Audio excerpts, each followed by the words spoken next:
సోదర మహాశలరా, ప్రపంచ చరిత్ర మనం చదివినట్లయితే చాలా విచిత్రాలు మనకు చరిత్రలో కానవస్తాయి.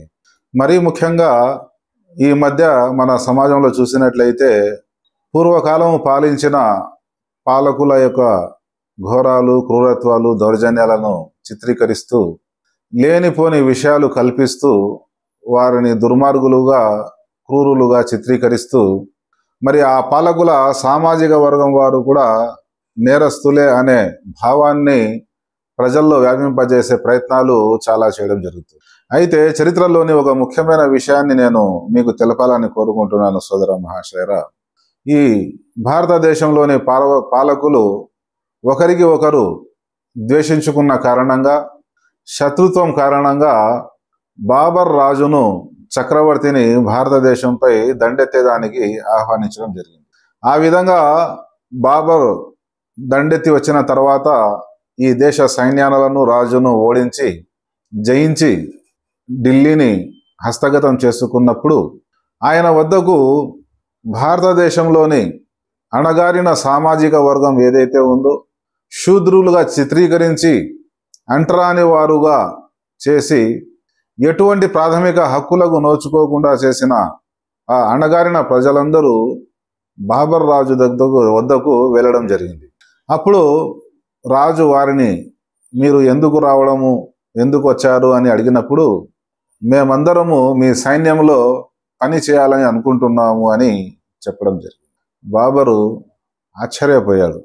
ఎక్కడైనా కానీ ఓడిపోయిన దేశం ఏదైతే ఉందో, సైన్యం కానీ, రాజు కానీ, ప్రజలు కానీ పరాయి రాజు పైన శత్రుత్వం కలిగి ఉంటారు, అసూయ, ద్వేషం కలిగి ఉంటారు. వీరేమైనా కుట్ర పన్ని వచ్చారా అని ఆ బాబరుకు అనుమానం కలుగుతుందన్నమాట. అప్పుడు ఆ ప్రజలని, ఆ అంటరాని అణగారిన ప్రజలు ఎవరైతే ఉన్నారో, బహుజనులు, బలహీన ప్రజలు ఎవరైతే ఉన్నారో వారిని అడగడం జరిగింది. మీరెందుకు నా సైన్యంలో పని చేయాలని అనుకుంటున్నారు అని అడిగినప్పుడు, ఇక్కడ మేము శతాబ్దాల తరబడి అణిచివేయబడుతూ ఉన్నాము. మనకు చెరువులో కానీ, నదిలో కానీ నీళ్లు తీసుకునేదానికి హక్కు లేదు. విద్యాలయానికి పోయి విద్యను అభ్యసించే హక్కు మాకు లేదు. ఆలయంలోకి వెళ్ళి ఆరాధన చేసే హక్కు మాకు లేదు. ఒంటి నిండా బట్టలు తొడవడం కానీ, కడుపు నిండా భోజనం భుజించడం కానీ, కనీసము గౌరవ మర్యాదలు కూడా మాకు లేవు. ఈ విధంగా పశువుల కంటే మనల్ని శతాబ్దాల తరబడి హింసించడం జరుగుతుంది. మేము మీ గురించి విన్నాము, మీ వద్ద సమానత్వం ఉందని, గౌరవ మర్యాదలు ఉన్నాయి అని, అందుకోసం మేము మీ సైన్యంలో ఉద్యోగం చేయాలనుకుంటున్నాము, పని చేయాలని అనుకుంటున్నాము. మీరు ఈ దేశంలోనే కాదు, బయటి దేశాలతో యుద్ధం చేయమన్నా మేము చేస్తాము, మీరు ఎటువంటి త్యాగం చేయమన్నా మేము చేస్తాము అన్నప్పుడు బాబరు ఆశ్చర్యపోయినాడు. కానీ ఈనాడు ఈ మనువాదులు, ముస్లిం పాలకులు బలవంతం చేసి మత మార్పిడి చేశారు అంటున్నారు. మరి ఈనాటి ఆధునిక కాలంలో కూడా పరువు హత్యలు జరగడం లేదా? అంటరానితనము లేదా? గుడిలోకి వస్తే గుడి మలినమైందని శుభ్రం చేయడం లేదా? మరి అంటరాని వారితో, శూద్రులతో మీరు వివాహ సంబంధాలు చేస్తున్నారా?